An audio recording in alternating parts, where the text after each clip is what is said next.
이렇게 인사하겠습니다. 정말 귀한 분이 오셨습니다. 네, 네, 이렇게 인사하겠습니다. 네, 우리 한 번 더 이렇게 인사할까요? 사랑하고 축복합니다. 네, 사랑하고 축복합니다. 네, 감사합니다. 네. 얼마 전에 한 청소년이 제게 이런 질문을 한 적이 있습니다.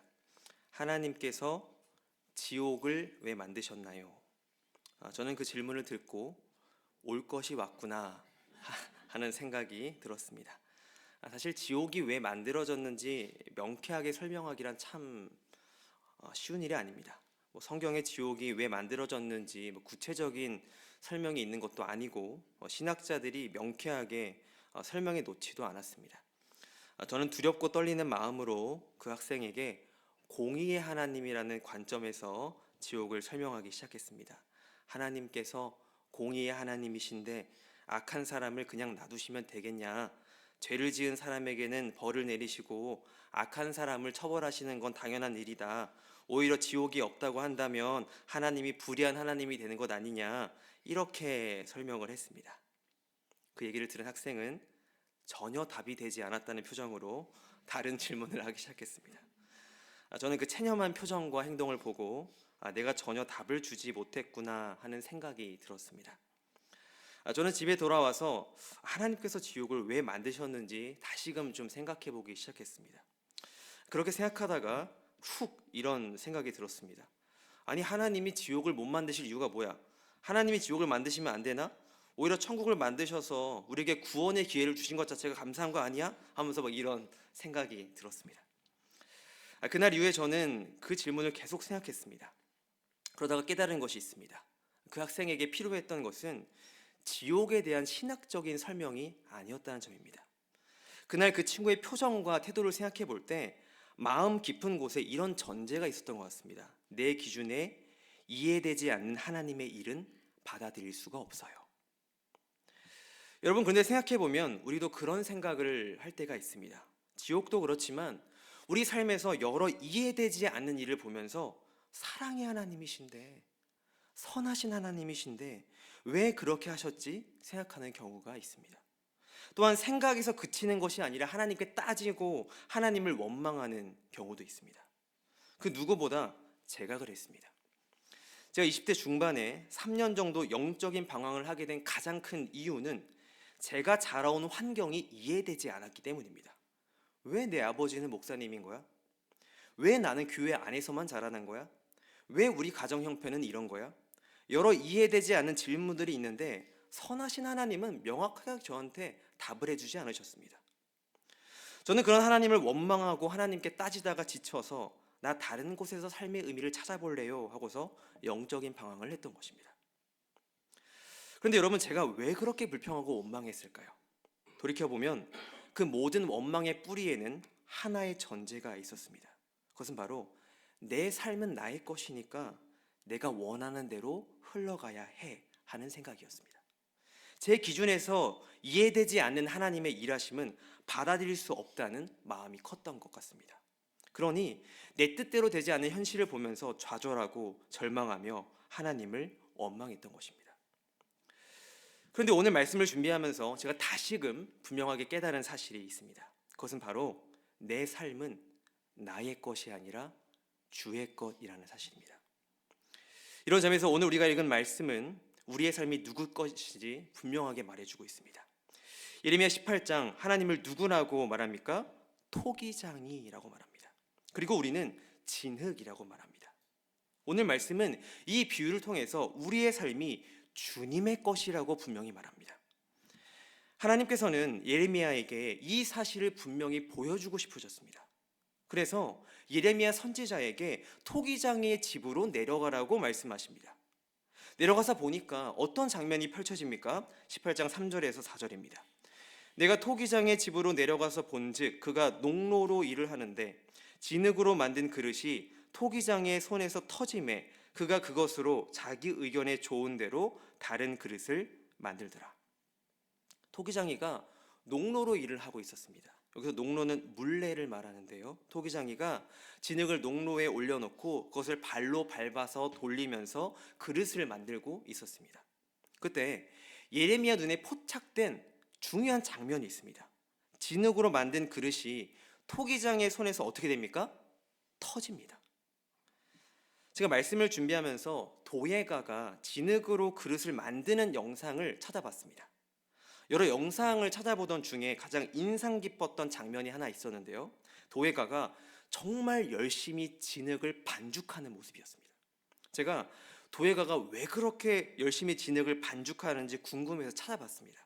그랬더니 설명이 이렇게 적혀 있었습니다. 도예가는 흙 반죽 단계에서 공기를 빼내고 재료를 정제하여 불순물을 제어한다. 불순물을 제어하기 위하여 흙 반죽을 열심히 한다는 것이었습니다. 아마 예레미야가 목격한 이 토기장이는 불순물이 포함되어 있는 진흙으로 그릇을 만들었던 것 같습니다. 그 결과 어떤 일이 발생합니까? 토기장이의 손에서 터지게 됩니다. 여기서 터지다라는 단어가 샤하트라는 히브리어 어근을 사용하는데요. 흥미로운 것은 이 히브리어 단어의 어근은 단순히 터져서 망가졌다라는 뜻을 넘어서 부패했다, 썩었다라는 의미를 가지고 있다는 점입니다. 그래서 이 단어의 어근이 똑같이 사용된 곳이 어디냐면 창세기 6장 12절입니다. 하나님이 보신즉 땅이 부패하였으니 이는 땅에서 모든 혈육 있는 자의 행위가 부패함이었더라. 여러분, 창세기 6장은 잘 아시다시피 하나님께서 은혜를 입은 노아를 언급하시는 장면입니다. 그러면서 사람의 죄악이 땅에 가득하고 그 땅이 부패했다고 말씀하신 후에 홍수 스토리가 이제 이어집니다. 이때 이 부패하다의 어근이 샤하트인데요. 이 단어가 예레미야 18장에 이 터졌다라는 단어와 같습니다. 하나님께서는 이를 통해서 예레미야 시대 이스라엘 백성들의 부패한 모습을 상징적으로 보여주고 계신 것입니다. 실제로 예레미야 선지자 시대는 이 남유다가 점점 멸망의 길로 가던 시기였습니다. 외부에서는 신흥 강국 바벨론이 일어나고 있었고 내부에서는 왕과 백성들이 우상을 섬기면서 끊임없이 하나님과 멀어지고 있었습니다. 예레미야서 전체를 보면 이스라엘이 왜 터진 그릇인지 분명히 드러납니다. 그들은 예레미야 2장의 말씀과 같이 생수의 근원되는 하나님을 버리고 바알과 아세라 같은 우상을 섬겼습니다. 또한 바벨론의 위협 앞에서 하나님이 아니라 애굽과 아수르의 손을 내밀었습니다. 하나님께서는 이런 이스라엘을 가리켜서 물을 가두지 못할 터진 웅덩이를 스스로 판 것이라고 탄식하셨습니다. 여러분, 우리가 이 장면을 보면서 중요하게 던져야 하는 질문이 있습니다. 이스라엘 백성들이 도대체 왜 그랬을까요? 그것은 바로 내 삶이 주님의 것이 아니라 나의 것이라고 생각했기 때문입니다. 성도 여러분, 그런데 문제는 지금 이 시대를 살아가는 우리도 이런 함정에 쉽게 빠질 수 있다는 점입니다. 왜냐하면 우리가 살고 있는 이 시대가 끊임없이 우리의 삶이 나의 것이라고 말하기 때문입니다. 이런 시대 흐름의 특징을 잘 보여주는 책이 있는데요. 인기 작가이자 무신론적 입장에 서 있는 유시민 작가가 쓴 어떻게 살 것인가라는 책입니다. 이 책의 1장 두 번째 챕터를 보면 제목이 내 인생은 나의 것입니다. 그러면서 이렇게 말합니다. 인생에서 가장 중요한 것은 자기 결정권을 행사하는 일이다.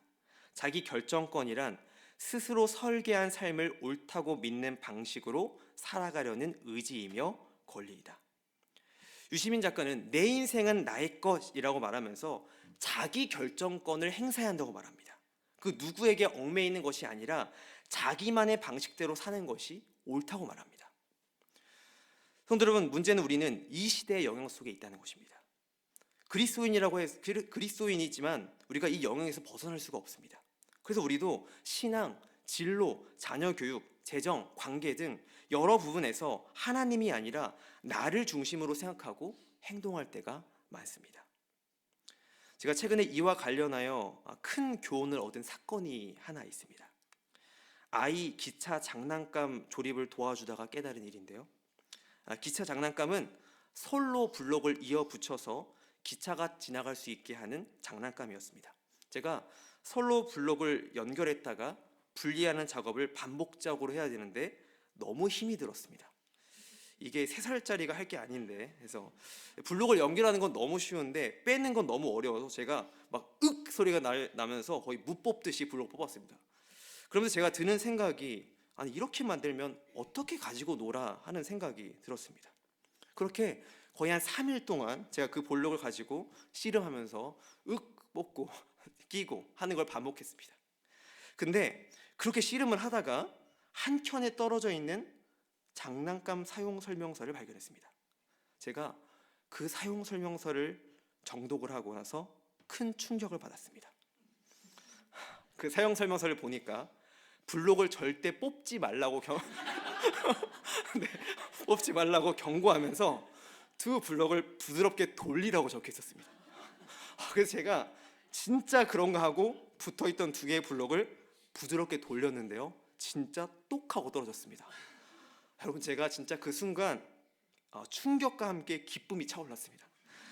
그래서 제가 아내에게 이거 봐봐, 기차 블록을 돌리면 이렇게 쉽게 빠져 하면서 외쳤는데 아내가 이렇게 말했습니다. 그거 몰랐어?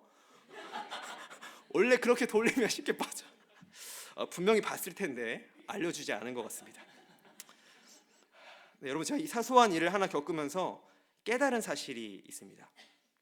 원래 설계된 방법대로 했으면 이렇게 어렵지 않았을 텐데 내 마음대로 하다 보니까 쉽지 않았구나 하는 점이었습니다. 사소한 기차 장난감 이야기지만 이것은 우리의 삶의 축소판이라는 생각이 들었습니다. 설명서를 무시하고 내 방식대로 블록을 뽑으려고 했을 때 저는 힘이 너무 들었습니다.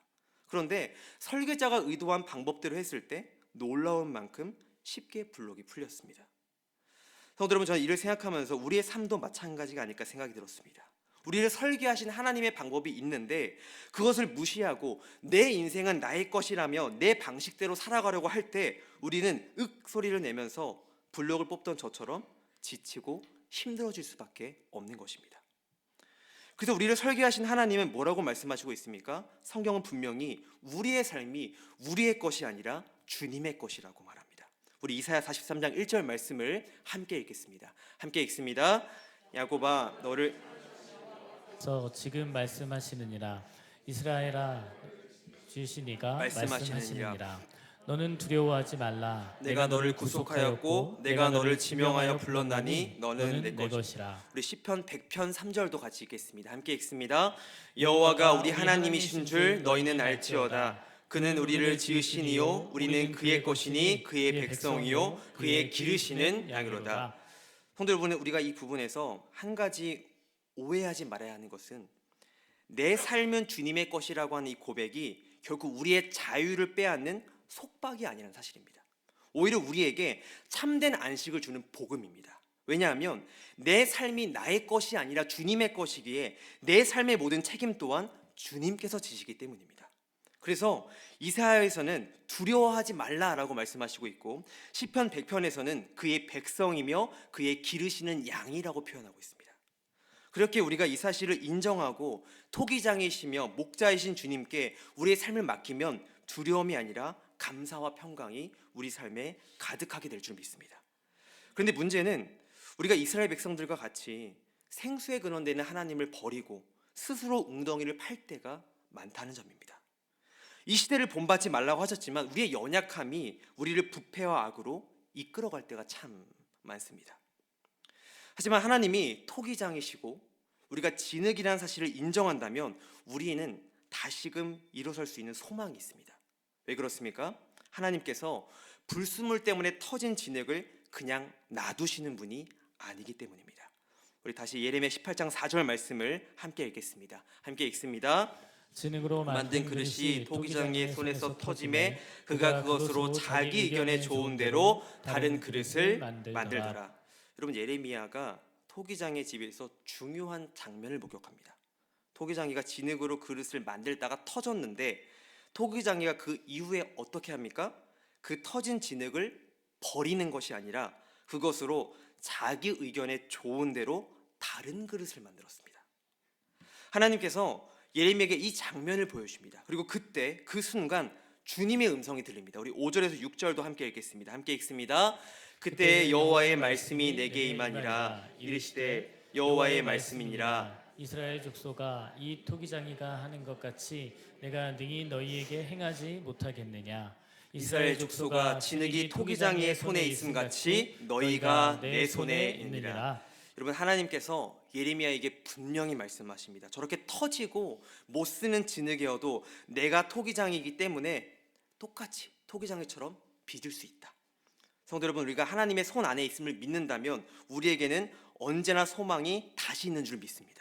하나님은 우리를 언제나 다시 빚으실 수 있는 능력의 하나님이십니다. 그래서 주님께서 내가 능히 너희에게 행하지 못하겠느냐라고 말씀하시는 것입니다. 물론 하나님께서 그렇게 우리를 빚어 나가실 때 어떤 그릇으로 만들어 나가실지 우리는 다 알 수 없습니다. 그런데 중요한 것은 하나님께서 그 그릇을 빚어 나가실 때 선한 하나님의 계획 안에서, 긍휼의 마음 안에서 그릇을 온전히 빚어 가신다는 사실입니다. 성도 여러분, 그래서 우리가 이 말씀을 생각할 때 해야 할 우리의 반응이 있습니다. 바로 선하신 하나님의 주권을 인정하고 내 인생이 나의 것이 아니라 주님의 것이라고 회개하며 고백하는 것입니다. 중요한 것은 주님께서 끊임없이 우리에게 돌이키라고 말씀하시며 기회를 주신다는 사실입니다. 여러분, 하나님께서 예레미야에게 토기장의 비유를 왜 직접 보여주셨겠습니까? 그렇게 부패하고 터진 이스라엘이라도 회개하고 돌이키면 주님께서 다시 만들어 가시겠다고 보여주신 것입니다. 그렇게 주님께서 망해가는 이스라엘에게 다시금 일어설 수 있는 기회를 제공해 주셨습니다. 또한 은혜가 풍성하신 하나님께서는 지금 이 시대를 살아가는 우리에게도 끊임없이 다시 회복할 수 있는 기회를 허락하여 주십니다. 감사한 것은 하나님께서 지난주에 제게도 그런 기회를 허락하여 주셨다는 사실입니다. 요즘 저도 모르게 내 인생은 나의 것이라고 생각하면서 제 관점에서 제 신앙과 삶을 바라보고 있었던 것 같습니다. 그래서 왜 그런지 모르겠지만 20대 때 그 영적 방황의 시기에 겪었던 여러 생각과 원망들이 불쑥불쑥 튀어 올라오는 것들을 제가 발견했습니다. 근데 하나님께서 지난주 한 말씀을 통해서 제가 돌이킬 수 있도록 은혜를 베풀어 주셨습니다. 지난주 새벽 예배를 마치고 집으로 차를 운전하면서 가다가 한 목사님의 설교를 들었습니다. 본문이 마태복음 20장 포도원 품꾼 비유였습니다. 잘 아시는 내용이죠. 포도원 주인이 일이 끝나고 한 데나리온씩 품삯을 나눠주는 내용입니다. 그런데 문제는 나중 온 자부터 먼저 온 자까지 모두 똑같이 한 데나리온씩을 나눠주었다는 사실입니다. 그러자 먼저 온 품꾼들이 난리가 납니다. 아니, 우린 아침 일찍부터 더위를 견뎌가면서 수고했는데 왜 1시간밖에 일하지 않은 사람들과 똑같이 주냐고 주인을 원망합니다. 이때 그 목사님이 이런 질문을 하셨습니다. 먼저 온 사람들이 왜 원망했을까요? 여러분, 왜 먼저 온 사람들이 원망했겠습니까? 그 사람들은 그들의 기준이 주인의 약속이 아니라 자기 자신의 열심이었기 때문입니다. 내가 이렇게 열심히 했으니까 이 정도는 받아야지. 기준이 포도원 주인이 아니라 나 자신이었던 것입니다. 여러분, 그런데 생각해보면 이 말씀의 핵심이 오늘 보면 예레미야 18장과 같은 말씀입니다. 포도원 주인이 내 것 가지고 내 뜻대로 하는데 왜 너가 나를 보고 뭐라고 하냐 말하는 것은 토기장이가 자기 뜻대로 그릇을 빚고 마음에 들지 않으면 다시 빚는 것과 똑같습니다. 토기장의 주권, 포도원 주인의 주권, 결국 같은 하나님의 주권인 것입니다. 성도 여러분, 그런데 제가 지난주에 이 얘기를 듣고 충격을 받았습니다. 특히 이 먼저 일한 사람들의 불평과 불만이 정말 송곳처럼 제 가슴을 찔렀습니다. 여러분, 우리가 신앙생활하면서 왜 불만이 생기는 것입니까? 기준이 하나님이 아니라 자기 자신이어서 그렇습니다.